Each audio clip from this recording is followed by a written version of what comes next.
Welcome to Superhero Pow. I'm your host nerd, Tom Fremgen. I thought I'd talk a little bit about comic book news today, as it was recently announced that DC Comics is going to publish the new history of the DC Universe, a 4-part miniseries written by clearly the best suited writer for the job, Mark Waid, and drawn by Jerry Ordway and Todd Nuck. Other artists will be pitching in as well, it seems. On face value, this sounds great. As a big DC nerd, I'm a sucker for all these types of comics. Yes, let's go over all of DC's great history and see how it all relates to each other. Awesome! The original History of the DC Universe from the 1980s by Marv Wolfman and George Perez is still one of my favorite books to flip through. To get into that 2-part miniseries for a bit, it was lacking in detail.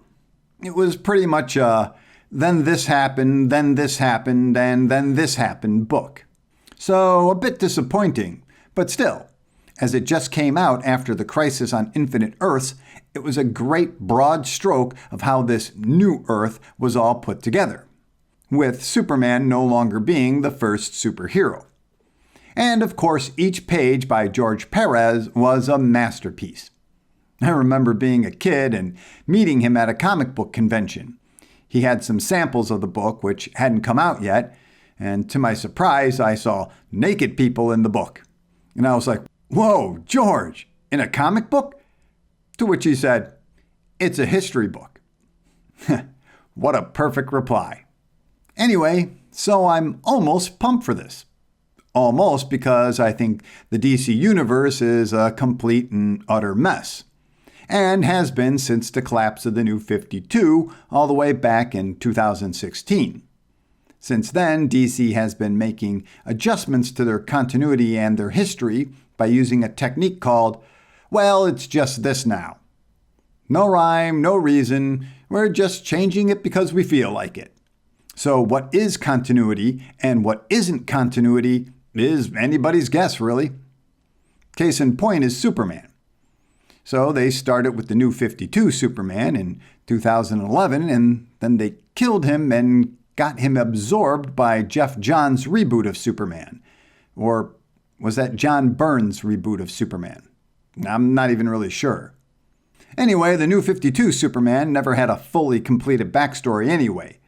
So when he merged with old Superman, they just kind of retooled the history again, and then they retooled it again, and probably again. I've kind of lost count. But the question kind of remains. Did Superman and his wife Lois still live and have kids in a pocket Earth for a few years or not? Of course, the easy answer is not. Death metal stated that everything is everything and everything is unified. So there is only one Superman. Except for also the Chinese guy. And of course, Superman's now adult son is also Superman. You see, it makes perfect sense. And I kid you not, I will slap you in the face if you mention Hawkman and Hawkgirl. So when writer Mark Waid says, "This is my dream project, it's a chance to realign all of DC's sprawling continuity into one master timeline," I don't think that's possible. It's just too messed up. And if it's just more of DC saying, "Well, none of those comic books you read happened anymore," I don't think anyone, myself included, is going to be happy about it. I think we need a story to explain what happened. Not just, well, the New 52 man didn't happen anymore, and so he didn't merge with the new one because. I think we need a crisis or a 0 hour or something. A foundation to build the current history and continuity upon. Otherwise, this grand new history of the DC Universe is going to be as useless as the New 52's Secret Origin series was in no time. And now I shall bore you with my thoughts about the series with what little we know about it so far. First, I'll point out that everyone working on it is really excited about it, which is kind of refreshing, you know? I'm so tired of writers and artists promoting a new book by saying, "Oh, I hated working on that. It was awful. Just dull and really stupid, you know?" Ah, you see what I did there? Oh, yeah. Anyway, Barry Allen seems to be the main protagonist, or the narrator of the book. I assume this is because he can travel through time, and Wade has a long history of writing him. The Flash. I'm hoping that it doesn't mean we're going to get another Flashpoint, which was a rewrite of history based on real rules of time travel. But I suppose then it would at least give us a foundation on which to build the unifying history upon. As for the released artwork, which I've been showing you, it seems the first issue will focus on the Justice Society of America, which I get the feeling will have Superman not a part of it again. But Wonder Woman will be there. If true and all that, I'm not really a fan of that idea. DC has been pushing this angle of Wonder Woman being immortal and being the oldest and wisest superhero ever, which as a Wonder Woman fan myself is kind of boring. She's already the top female superhero in the world. She doesn't need to be any more than that. And how can she relate to the modern-day Justice League while basically viewing them all as children? Hey, what about Thor and the Avengers? Well, the difference there is Thor is a moron. No offense. Love Thor, but he just likes to drink and bust heads. So he's not really mentally or morally superior to Iron Man or Captain America. So they all get along great. But an immortal, all-wise Wonder Woman really has no need of Superman or Batman.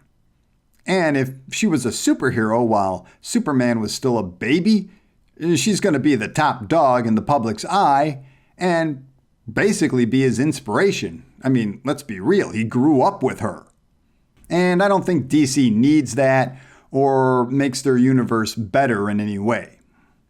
And just because I'm the super nerd that I am, everyone is drawing the Golden Age Wonder Woman in a skirt, which she never wore back then. Wonder Woman never wore a skirt in the 1940s. She wore a skort or a clouet, wide mouth / flared shorts, not a skirt. Okay, pet peeve rant over. Anyway, I'm looking forward to this. Mark did a good job with the history of the Marvel Universe a couple years back.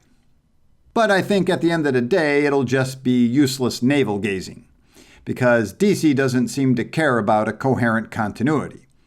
And if upcoming writer Dan Slotts wants to change anything that Mark Waid writes here, I'm pretty sure they're going to let him do it. Anyway, what do you think? Good or not good? Either way, thanks for spending time with me. And if you could be so kind to like, subscribe, and notify, I promise not to try and sell you some soy-based doomsday food. Just stock up on Twinkies.